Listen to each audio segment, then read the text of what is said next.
दरम्यान चंद्रपूरचे जिल्हाधिकारी विनय गौडा अव्वल 100 दिवसांच्या कार्यक्रमामध्ये त्यांनी अव्वल क्रमांक पटकावलेला आहे आणि विनय गौडा यांच्याशी या सगळ्या संदर्भात बातचीत केलेली आहे आमच्या प्रतिनिधींनी। आपण पाहूयात।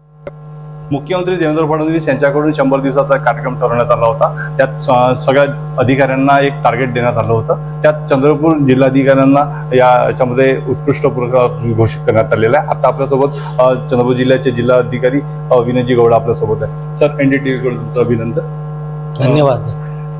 मुख्यमंत्र्यांनी जे टार्गेट देण्यात आलं होतं त्यात तुम्हाला पुरस्कार मिळालेला आहे। काय नेमकं टार्गेट होतं 100 दिवसात आणि कशा पद्धतीने तुम्ही पूर्ण?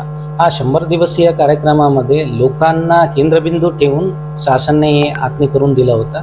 याच्यामध्ये वेबसाईट डेव्हलपमेंट आणि अपडेशन, लोकांच्या तक्रार निवारण करणे, कार्यालयाच्या स्वच्छता ठेवणे, कार्यालयामध्ये येणाऱ्या अभ्यागतांसाठी सोयीसुविधा नेणे, कार्यालयीन पद्धतीमध्ये ई ऑफिसचा वापर, तंत्रज्ञानाचा वापर आणि एआयचा वापर, याच्यासोबत कर्मचाऱ्यांना चांगलं प्रशिक्षण देणे।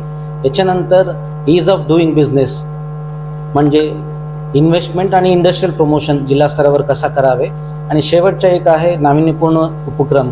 लोकांना जो सर्व्हिसेस दिले जातात या कार्यालयामध्ये जो प्रक्रिया आम्ही राबवतो त्याच्यामध्ये कसा नाविन्यपूर्णता आणून लोकांना चांगल्या रीतीने सर्व्हिसेस दिले जातील आणि कार्यालयी कार्यक्रमामध्ये अजून कसं एफिशियन्सी आणता येतील हे सर्व कार्यक्रम आपल्याकडे दिला होता। तो याच्यामध्ये आम्ही पूर्ण टीमने एफर्ट आणि हार्डवर्क केले आणि त्याच्या आज रेकग्निशन मिळाले।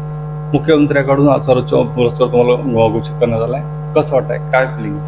आनंद वाटतोय आणि आपला एक कामाच्या बद्दल रेकग्निशन झालंय हे सॅटिस्फॅक्शन होत आहे। अजून